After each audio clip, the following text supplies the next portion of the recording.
All right, and welcome into our post game here from the Do Champions Media Network. This is our first one of many. It is after the Bills game. They did just lose 31-26, unfortunately, but it is the last preseason game. We are joined by myself here, Matt Diegert. You can find me on Twitter at Matt Diegert, or my co-host here at Student Body Right on Twitter, Student Body RGHT. How are we feeling after today? I just it kind of felt like we went through a little bit of the motion of the third game.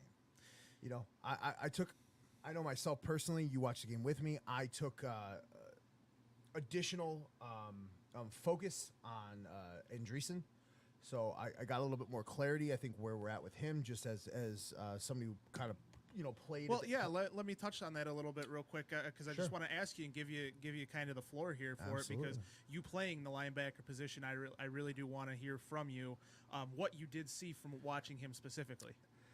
That he's a practice squad guy. I would be absolutely aghast if he makes the 53 man. He gets caught way too much up in play action.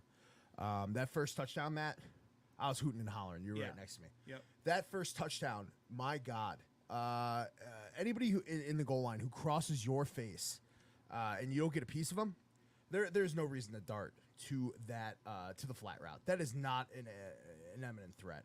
And that's just a miscommunication for your help over the top. It's a big moment because that's a difference between three or six, right? That was not a good play to me. I think he gets far too caught up in play action. He gets far too caught up in any type of misdirection or deception led by the quarterback, especially multi-directional motions. Not to pick on the guy.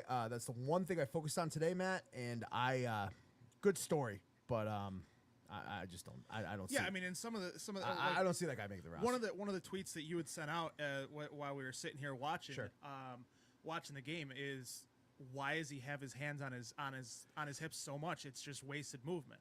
And I 100% agree with you on that, because it literally he's not. It's almost like he's not set and ready to go, or comfortable. Right. Yeah. Almost. Look. The guy's in the main. The guy has legs. Like there is a huge body of work to tailor and to chisel, but anybody saying that he is a solvent for what we've lost at linebacker or a solution, no, not there, not there for me. No, and I mean, after focusing in on him today, I really agree with you on that, because I mean, you watched a lot of the things like we just were talking about with the hands not being in position. On one of the touchdowns that I can't remember if it was Sheridan who scored it, or if it was a different running back, but they literally put the lineman on him, and they created a Mack truck sized hole that the running back was able to just go through, and he didn't fight through the block or anything like that. Yeah. It's a lot of gap integrity. It's a lot of I just think there's too much going on for some people. We got Jake coming in. This is gonna be a great space. Hopefully a lot of people tune in here. A lot of shadows. I know I operate in the shadows, but I'm not trying to be in the shadows. So Jake, get on here, buddy. Yeah, I'm getting them on right now. Come on with it. Jake! Gentlemen, how's it going? Love the background, by the way. Oh, yeah. Thank you. It's coming together. Jake, man, what's going on, bud? What did you see today, bud? Well, I think for me, the thing that stuck out the most was the offensive line. I mean, I think it was really nice to see, Van Pren Granger at center, and he looked really good. Didn't see anything major. And then it was nice to see. He's a big fan of the Post Podium podcast. Yes, I heard. Family ties, right? Doesn't that feel good? It's awesome. Excuse the movement in the background. I got little fans walking around. So, best kind. Yeah. And then I thought Alec Anderson, back at guard, I think showed, what he can do. So that was nice for me, the O-line. Yeah. I mean, well, he is the sixth offensive lineman, so I mean, it's right. something that definitely, Bills fans need to take solace in as they do have somebody that can line up as that sixth offensive lineman and first one to go in because he can play all five positions. And Sure we know did. that. He played it in college and all that other stuff. What, Jake? What else? Let's go peaks and valleys. What was the peak for you today, and what was the valley for you today? I'd say the peak was probably just the running game in general. It was really nice to see consistent push and Evans and Gore looking good. I mean, even Hamler at the end, right? I mean, the whole line all day was making room. I'd say the valleys were probably some of the back end stuff, some miscommunication with the linebackers and safeties, and even a little bit with the corners. And then just situational football again, like at the end of the first half, like, playing soft, no outside contain, giving up the sidelines. They just basically gave away that field goal. And Yeah. I know it's preseason, but that's the type of stuff you want to see worked on. Is those situational things. Yeah, I mean, of course. It's not out of pocket to say, you're going to face that situation a couple times when the games matter. So that's a brilliant point. Well, and the other thing that I noticed too is, well, not noticed, but you being our 53 man roster projection, after Frank Gore played today, did he do enough for him to make the 53? Ooh. See, that's where it's tough for me because, what's your fourth running back doing especially when he's not playing teams? That's where, like, I think an Evans had a leg up. He's your backup kick returner and can play teams and coverage unit. And then, he can do everything out of the backfield. So I don't see how Gore was going to ever make the 53 just for that purpose. Mm-hmm. But I think he's a guy that could dress situationally. And as more of a every down back. Yeah, and the only reason I asked that is because we know on Tuesday final cuts are there. Yeah, they got to go from 90 to 53. Yeah. There's a lot more that goes on to it with that as well. But I think the injuries help, honestly, to Evans and Gore, right? I think if you want to get them on the practice squad and ensure they both get to the practice squad, I think them being banged up and not having question marks, I could see the Bills not releasing any injury information on either of them and trying to keep that hidden so teams don't know and trying to sneak them on the practice squad that way and to ensure they get there. I just don't see how you can, have four running backs on this roster where you have needs elsewhere. It's correct. It's tough. I can tell you one person who's definitely getting cut. And you know who it is too. Uh-oh. Who's your cut guy? He's a long snapper. That is 100% yeah. true. That is 100% accurate. It's like here. His contract is still built that way. Go sit in the parking lot. Go get yourself. Smoke some meat. Grill some meat out there. Grills Mafia. Yeah. And we'll sign you right back. I mean, it's as tale as old as time. The injuries though are Ferguson. Just go hang out. I don't think the rule does enough. The new rule, where you can get two guys onto IR. I don't think it does enough because it goes against your 8 that you can do during the course of the season. Would you mind? Would you for the uninitiated? Would you mind explaining that? So the new rule this year is you could take 2 players and put them on IR before the 53, and then they can come back later in the year. Beforehand, if you put anyone on IR before the official 53 came out, then they were done for the season. The only issue with that is they count against the 8 total that you can have on IR during the season that then can come back. So I still think it dings you later in the season to have guys back, especially when you have a guy like Milano, who's probably going to be in that situation where you're going to IR him and hope he comes back. And that's already one of your 8. You might have a Trubisky who could be one of your guys that needs to go on IR and comes back later. So it's still tough to use those IR spots when you could just have a guy like Reed Ferguson, where they cut him and sign him the next day and sneak a banged up player, on the roster and then put him on IR. Well, and that's the other thing, though, too. I mean, that's what we saw with Chase Claypool earlier. You brought up Milano. We heard from, we saw on Twitter a friends of the show of, thigh doctor a couple days early and then confirming the reports cover 1, of him being out, and they were first on it. So, I mean, that's definitely something that, we have to look out for. And everybody's saying end of November, early December for him to come back, which might be a great, a big jolt in the arm for them, when he does come back. So, the new rule, like you said, in some ways it's good, in some ways it's bad, because you're 8 during the regular season. It kind of takes away from those, but also too, it gives you kind of a reprieve on some of these guys, early in training camp. If it's somebody that is a bubble guy and you can throw them on IR then, and you can bring somebody else in, come to an injury settlement with them, and they're gone off the team. That way, if the guy you bring in is unfortunately, not up to par, then you can injury settlement the guy who's on IR and get him back in a couple of weeks. And I think the rule there is 3 weeks after the injury settlement. So if they come with a 4-week injury settlement, you can sign them back after 7 weeks. Jake, just a question right now. Is there any anomalies in the number right now, in terms of any bubble cuts that, while the numbers aren't there, you do see them having an outside chance to meet this roster just because of maybe the eye test or just because of the super sunset role they might play for this team?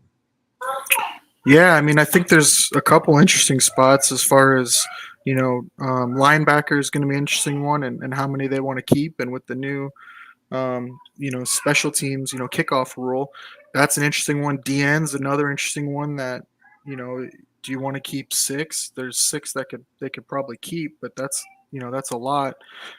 So that's an interesting one where I think their play, you want to keep them. Plus, it's a premium position. So that's another tough one. Wide receiver, are they going to keep 6? Are they going to go 5? Tight end is another one with, the whole Davidson debate. Yeah, and I mean, real quickly, since you brought it up, who do you think that do you think that they go with an extra defensive player, or do you think they go with an extra offensive player as a kick returner? Because I mean, we saw Ty Johnson is back, and they threw him back there. He was first up on the kickoff. So do you think that they bring or keep somebody like a KJ Hamler, or do you think they more like go to like a Daquan Hardy? Yeah, I think for me the punt returner is going to be Daquan Hardy, and I think your kick returner is going to be Ty Johnson. That's what it looks like to me, and that they've kind of showed that with how they've played Hardy as well. I think he's pretty much a roster lock. So that I think everything I've seen has shown they're going to lean heavier defensively this year for the 53. I think you're probably looking at 26 on defense this year, especially with the defensive line, linebackers, and then what's going on with safety? I mean, no one knows right now with the health who they're going to keep. Are they going to keep 5 just because of health reasons? Like they haven't done that before, but it's interesting because are you going to? I don't think they're going to cut Cam Lewis, and then you got Hamlin, Right. Yeah, those are two. Those would be 2 tough cuts Right. for both of them. Jake, Matt, I'll pose this question to both of you guys. Did we learn anything today? Not much more than what we already knew. I mean, we know Josh is going to be Josh. We know, didn't see him today. We didn't see a lot of the 2s. We saw a lot of the guys that are going to make the team didn't even dress. So, unfortunately. So, I mean, with that being said, that's on me. My bad. Whoop, you just do it. Man, I am the and worst. I was in a zone, but that's okay. Can you guys still hear me? Yes. Oh, yeah. Fantastic. Yes, we can. Yeah, absolutely. So, I mean, and it really comes down to it is I don't think there was anything more learned today other than, Frank Gore is probably not going to, if they do release him, he's probably not going to make it past the practice squad. I mean, or past the, that in between, he's probably going to get claimed.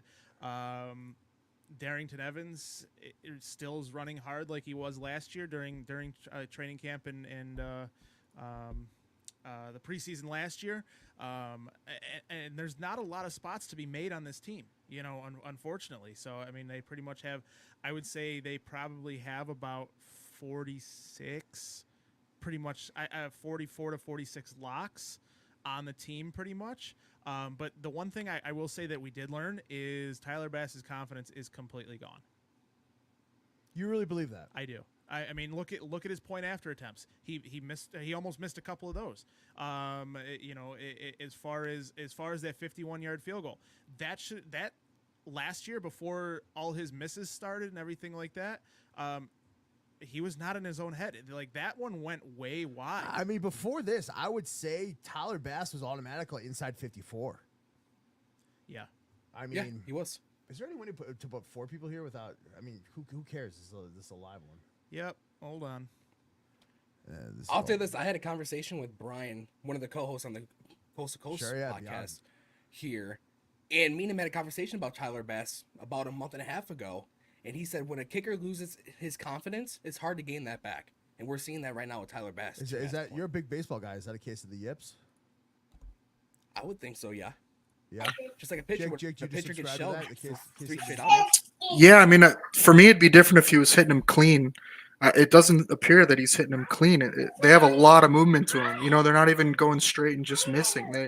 There's a lot of sideways movement. It looks like he's hitting it off the side of his foot a little bit, so that's what worries me. I mean, he has had a couple different holders. I was just gonna bring that up. I mean, is that Sam Martin holding? I mean, because he wasn't comfortable with him, and they brought him in, and ever since last year, he's kind of gotten away from being able to kick it.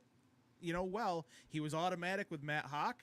I think that's a Jesse point.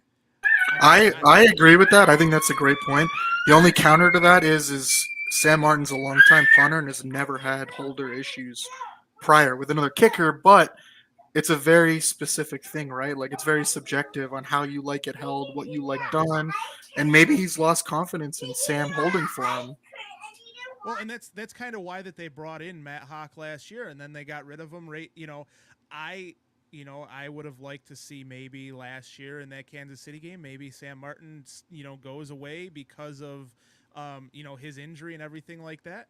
Maybe they kind of get rid of him and see if maybe he doesn't have the issue that way. But I mean, I'd like to see it, moving forward is maybe. Boys, I gotta ask: are we complaining to complain, or like do we? No, really, I mean this could be. This is real. I would 100% say this is real it's not just last year he had an issue. Okay. He's going 50% in practices.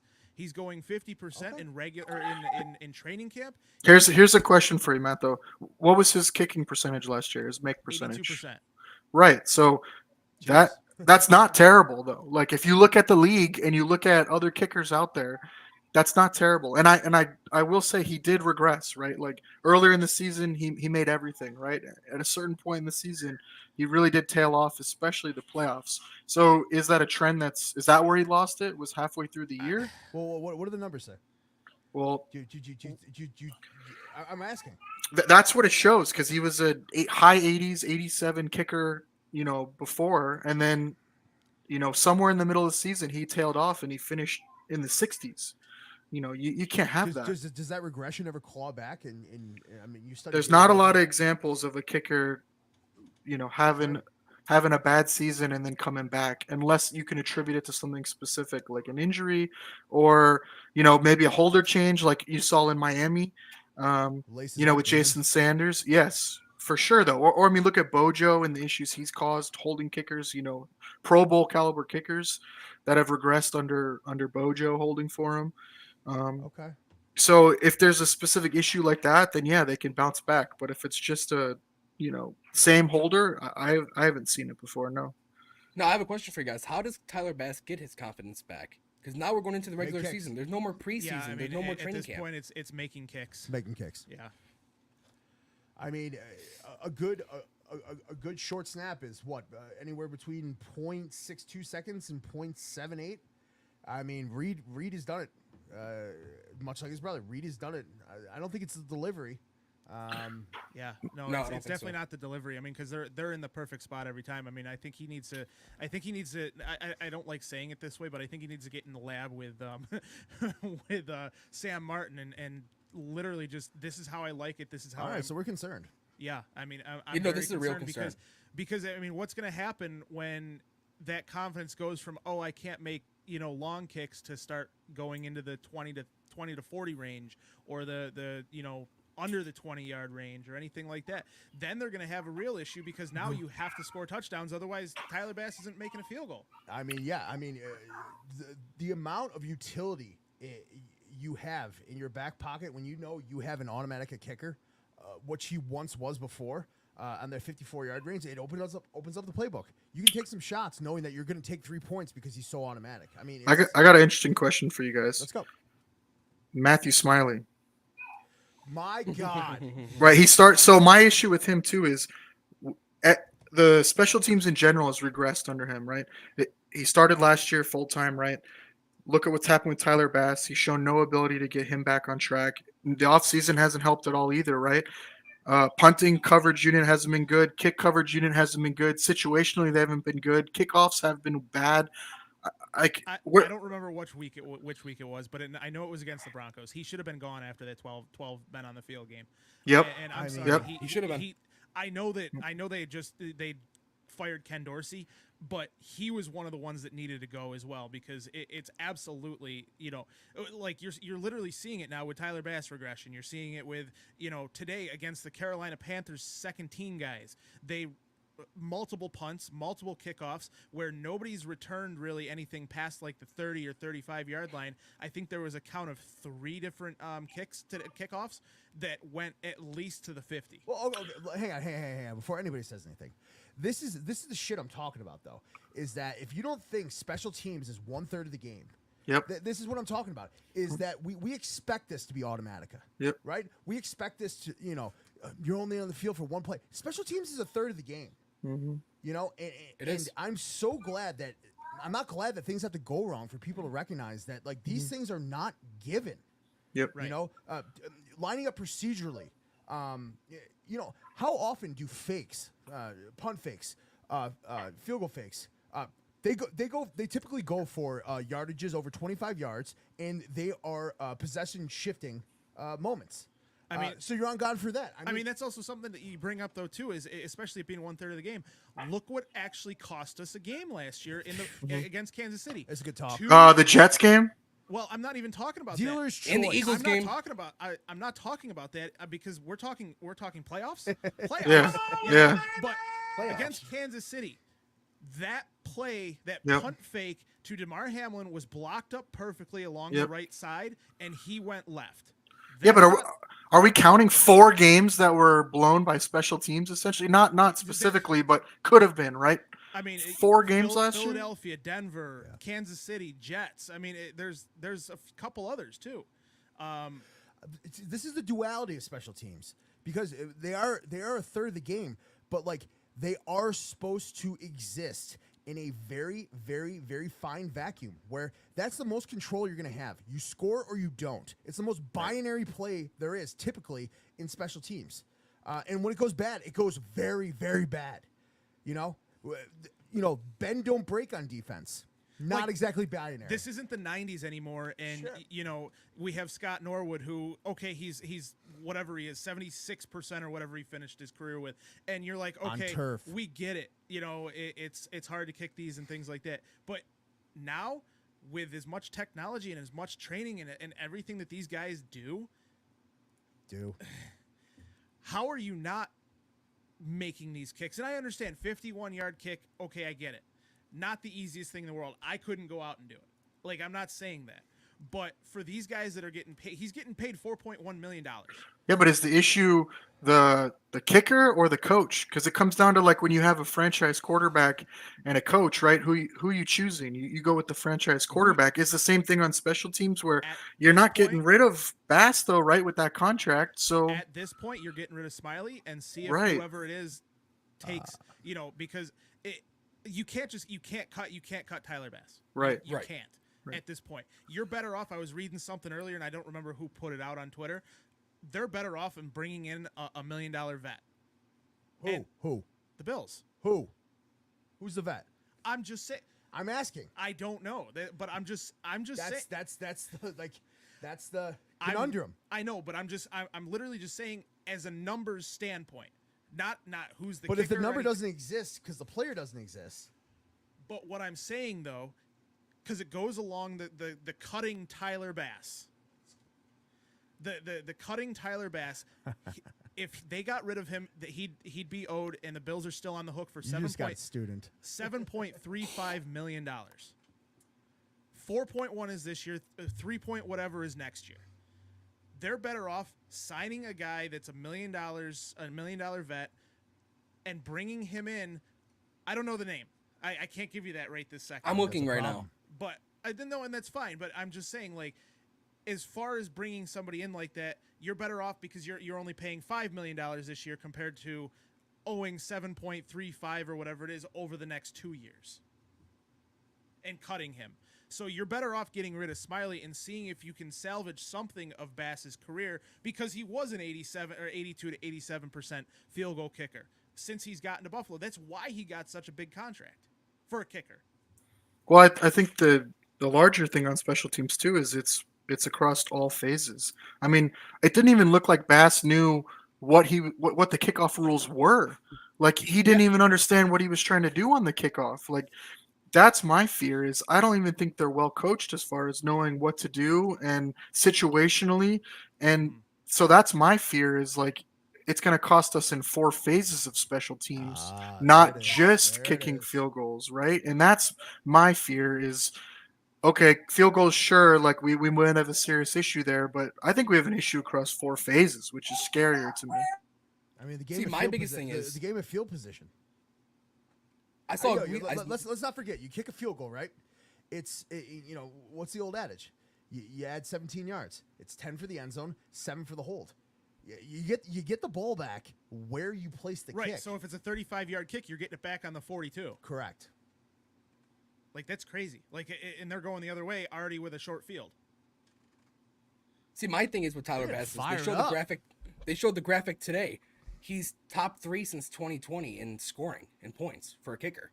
Absolutely. Justin Tucker obviously being first. That's because we kick too many field goals. That's all that stat is. It's not a real stat. That just means we kick way too many field goals because we can't score touchdowns and we don't go for it in the red zone. We just kick field goals. So great. I hate that argument of points scored, because he has so many field goals from inside the 35-yard line because we can't score touchdowns. Exactly. It drives me crazy. Of lack of ultimate conversion. Mm-hmm. Right, and the issue with Bass is 40 yards and out. Like, that's where I'm concerned with him. Yeah, no, absolutely. And I mean, real quickly, not to interrupt anything, I just want to let everybody know, any you want to see more of this with us, we're going to have the live post-game show. I mean, I love after this. 1 p.m. games on Sundays after Bills 1 p.m. games. A place at the table down at Eliot Apollo's live from there. Down with they're a great sponsor for us, and also Bet US, Hamburg Brewing, beauty pools, kayak pools, whatever the rigmarole of companies I own. Exactly. We just wanted to get them in there real quick on this one. Sons of Erie. But Sons of Erie, thank you, Pat. Oh, yeah, that You're one. welcome. But no, and that's the thing. When it comes down to it, is like we said, special teams is a third of the game. They have to get that fixed, because you have to be able to trust your guy that's going to go out there and make a 30-yard field goal, a 40-yard field goal. You have to believe this is a conversation in the front office. It's got to be. Like, Brandon Beane's sitting there talking. Jake, it's got to be. I don't think it is, man. I really don't. I don't. Okay. I'm listening. So that's been my major concern with McDermott to begin with, is I don't think it'll be a concern or a serious conversation until it becomes just blatantly obvious that they have to do something about it. Yeah, until that we blow a game or two in the season. I don't think it is. I think they just trust. Victory is just so damn small. Yep, but I think they trust, right or wrong, that it's his unit and he's going to get it corrected. And I just what do we have that has shown that Smiley can correct anything or has made good adjustments to anything in special teams? At this point, what's it going to take to get rid of Matthew Smiley? Missing the playoffs because of special teams? And wasting another year of Josh Allen? I don't even know. Sure, maybe, but look how many blunders there were last year, and he still kept his job. Well, I do have some of the free agent kickers available. There's 3 of them that I can see: Brandon McManus, Randy Bullock, and Riley Patterson, and obviously Mason Crosby, and I think Robbie Gould, unless he retired. I thought Riley Patterson just got traded for, picked up by someone.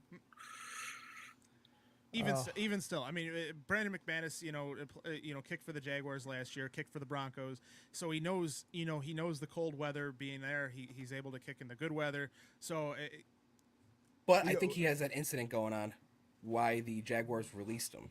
At this point, does it matter? We're trying to win football games. Oh boy, that's a recipe for Tyreek Hill.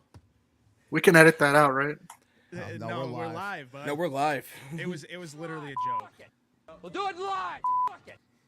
No, stop. Everybody, give me something positive. Give me something positive. Pat, you start first.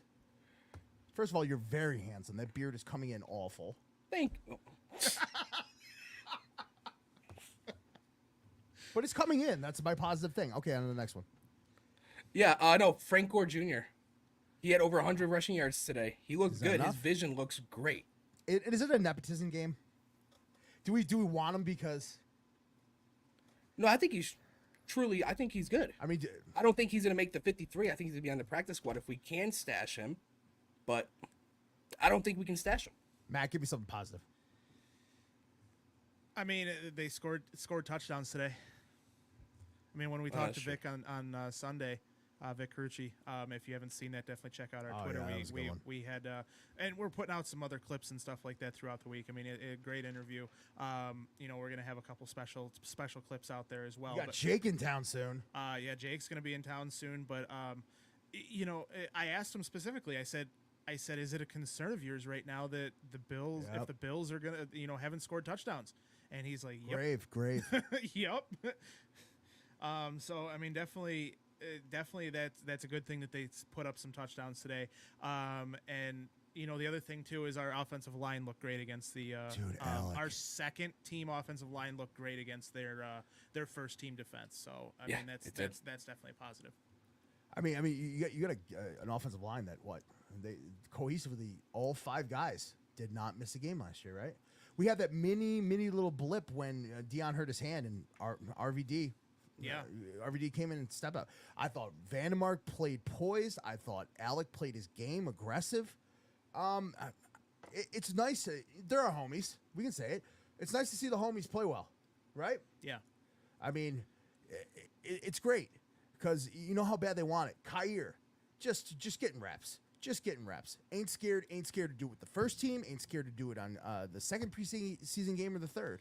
I mean, Jake, you and I will have to go back and watch the L-22, but I know I'd like I know to be you there. That'd be great. I know you want to start putting out a film session live or recorded or whatever the case may be. So I definitely encourage you to do that on this game for the second and third stringers. But man, I mean, we're gonna have to go back and watch that because there's a lot of things that I want to look at as far as how the offensive line handled things and because it's second team and see how the pass rush looked with their second team because Casey Toohill multiple times we're sitting there watching. I go, he's outrunning the coverage. They're just running off the blocks behind him.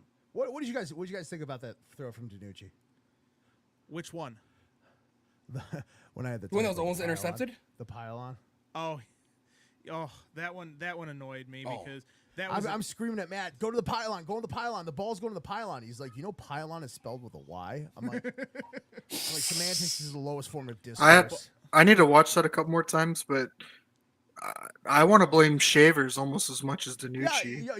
Yeah. If you have more than 3.5 steps on your guy, the ball's going to the pylon, dog. Yeah. It is the throw that's practiced more in your career than anything. I mean, he led up too. He made a hell of there's a a move hitch. to get There's a hitch in his giddy up. He made it nice. You're gonna see it. Yeah, but it looks like he led up and then that's what I mean. Yeah, you'd like to see him get up a little bit for it instead of just reaching out with the hand. I don't know. So last thoughts, guys, before we get out of here on this post game after this Bills loss. Jake, KJ Hamler. Oh no, okay. Oh wow, Pat, go ahead. He's ready for take a knee. KJ Hamler. We saw his versatility today with Frank Gore and Darrington Evans going down due to injury. Maybe that's something Joe Brady now uses in the regular season. Does KJ Hamler make the team though? Jake, I think he might. Okay. You got other. I mean, it's going to depend on MVS. I can tell you that if they need to put him on IR as one of those 2 guys because Milano's taking up the other spot. I think we're all forgetting that players are going to be released on other teams. Right. We'll definitely see if Brandon Bean brings anybody in or anything like that. It'll be good to be seen. Jake, go ahead. I mean, the major thing for me was just the depth. I think this team's a lot deeper than people realize, and a lot of people were concerned with the state of the roster, and they thought it was going to for sure be a down year. But I just don't see it, man. There's a lot of young talent, a lot of depth here, and I think the Bills are in a good position going forward. It's really nice to see. Well said. Yeah, absolutely. And Jake, I want to let everybody know. Check out Twitter for Jake's all 22 breakdown. He does a wonderful job with that. So thankful to have you, man. Yeah, super thankful to have you yourself and breaking things down for us as far as data goes. Because. Well, not only data, but like to watch the game. No, I'm not to say you're saying the wrong thing. The pragmaticism of the ins and outs, and kind of like we say here, the game's dynamic, not static. And I think he brings a fair, even balance. I think Vic Carucci would love it, as we just clipped. But boys, these are good things to complain about. We're in a good place, and the best part is. God damn, we're close. Well, hey, Pat! Give Good it to be us one seen. time. There you go. Good to be seen. Check us out Mondays through Sundays. Thank you from us here at Dude Champions for the postgame.